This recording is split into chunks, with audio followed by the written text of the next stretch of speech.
Olá pessoal, tudo bem?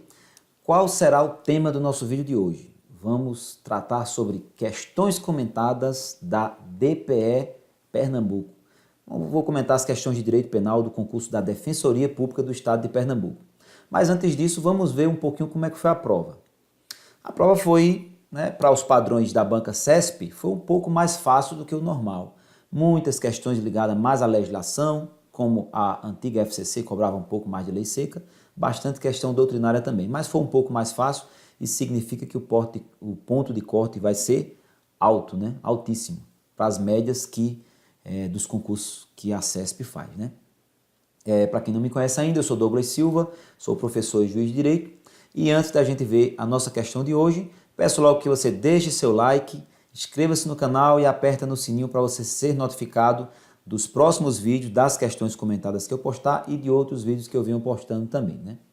Onde você pode encontrar essas questões comentadas? No site, eu reuni tudo num site só, dejus.com.br, para facilitar a vida de todas as pessoas que me seguem, certo? Vamos lá.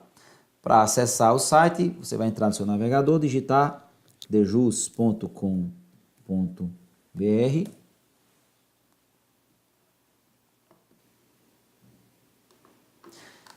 Em seguida, vamos clicar aqui em questões comentadas.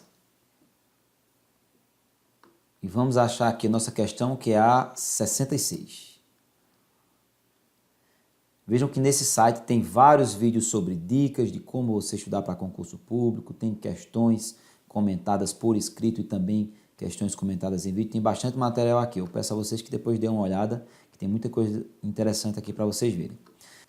Então, pessoal, vamos à questão comentada número 66. É uma questão que trata sobre a classificação dos crimes.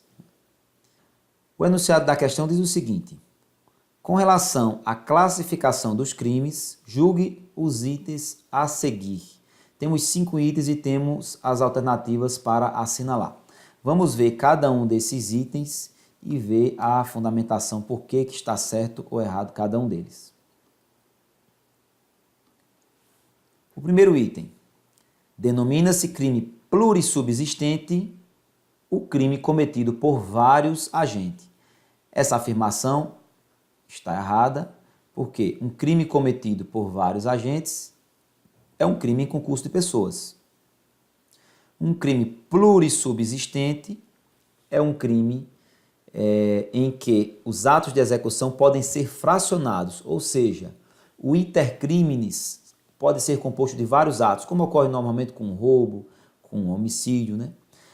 Crime plurissubsistente é o oposto de crime unissubsistente. O crime unissubsistente, ele existe em um único ato só. Por exemplo, uma injúria verbal é um crime que ou você fala ou você não fala, é um único ato. Nesse caso, os crimes plurissubsistentes admitem tentativa. Crime unissubsistente não admite tentativa. Outra coisa que pode confundir também na classificação é o crime unissubjetivo e o crime plurissubjetivo. Plurissubjetivo é aquele crime que só pode ser cometido por mais de uma pessoa. Exemplo, associação criminosa. Veja que temos que ter no mínimo 3 pessoas para que o crime possa se consumar. E o crime unissubjetivo é o crime que pode ser cometido por uma única pessoa. Então são a maioria dos crimes, um roubo, um furto, qualquer um deles, uma única pessoa pode praticar esse crime. Então o item 1 está falso. Vamos ao próximo item agora. O que é que diz o enunciado do item 2? Vamos ver.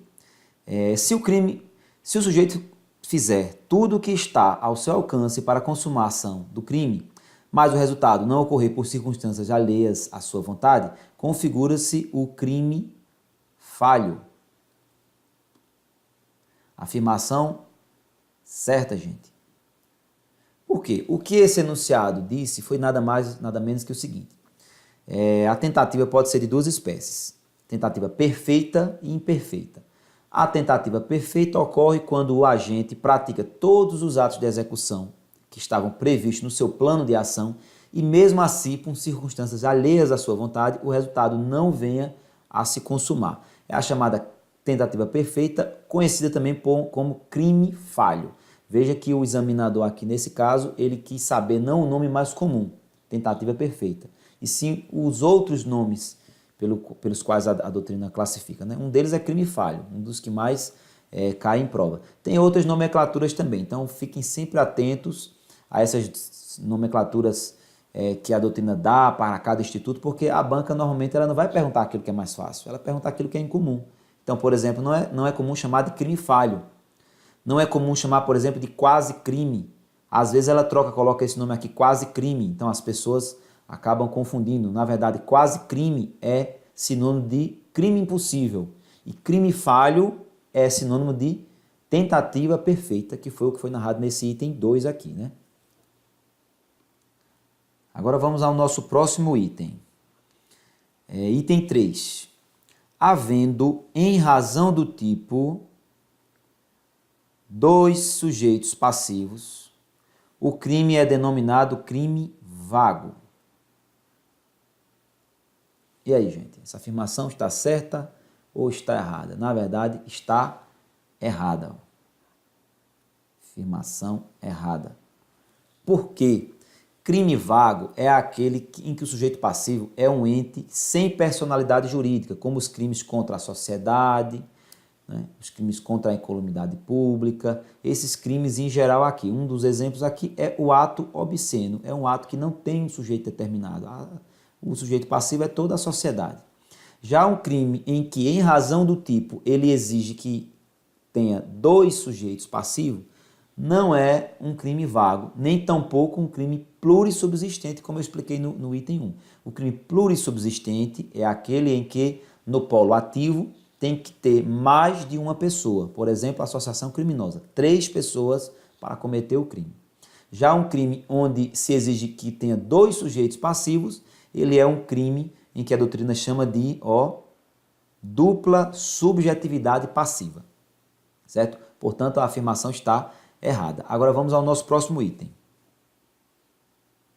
O item 4 fala o seguinte: crime habitual cometido com ânimo de lucro é denominado crime a prazo. Essa afirmação está errada, gente. Letrinha também errada. Por quê? Crime a prazo nada mais, nada menos que um delito em que se exige um lapso temporal necessário para que ele venha a se consumar. Um dos exemplos que a doutrina dá é o crime de lesão corporal grave, onde se exige que ela só se consuma depois de 30 dias.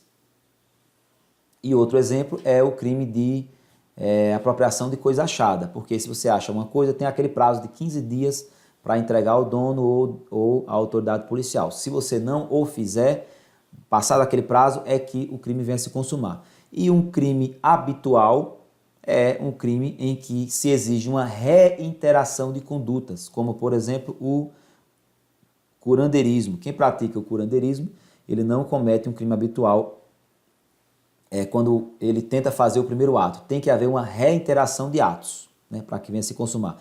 E o fato dele ter fim ou não de lucro não muda a classificação do crime para crime a prazo, ou ele vai deixar de ser crime habitual. Vai continuar sendo um crime habitual, mas, por exemplo, pode ser que o tipo penal exija que, se naquele crime habitual houver intenção de lucro, a pena se aumente ou seja agravada, coisas do tipo, né? Então, por conta disso, a afirmação está errada, certo? Agora vamos ver o nosso próximo item aqui. O item 5 diz o seguinte: crime praticado por intermédio de automóvel é denominado delito de circulação, gente. É um pouco incomum, mas a afirmação está certa, né? Realmente é um delito de circulação. É a classificação doutrinária dada para isso.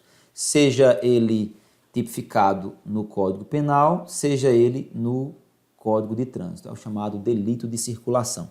Vejam só uma atenção que vocês devem ter nesse tipo de questão. Sempre que houver questões sobre classificação dos crimes, dificilmente eles vão perguntar aquilo que é óbvio. O que é um crime comum, por exemplo? O que é um crime próprio ou impróprio? Porque a gente vê muito isso, tem muitos crimes desse sentido. Então, o aluno acaba memorizando. Ele vai perguntar justamente aquele que ele acha que você não sabe. Então, ele vai chegar aqui e vai perguntar justamente o que é um delito de circulação, entre outros delitos que são bem peculiares, né? é bem difícil de aparecer comumente. Por exemplo, no meu livro, quando tinha lá, por exemplo, tem lá umas 30 classificações, normalmente eu só selecionava umas 7, 8 classificações, que eu sabia que era justamente aquilo que poderia cair, que eu iria esquecer. As outras classificações, pela lógica, pela leitura recorrente, eu já tinha percebido que eu iria acertar aquelas questões. Então, crime comum, crime próprio, né? Essas coisas aí eu já basicamente não memorizava mais. Mas eu parava para memorizar o que era delito de circulação, delito à distância, né? Entre outros tipos que são bem peculiares. É a atenção que vocês devem sempre ter com algumas matérias, né?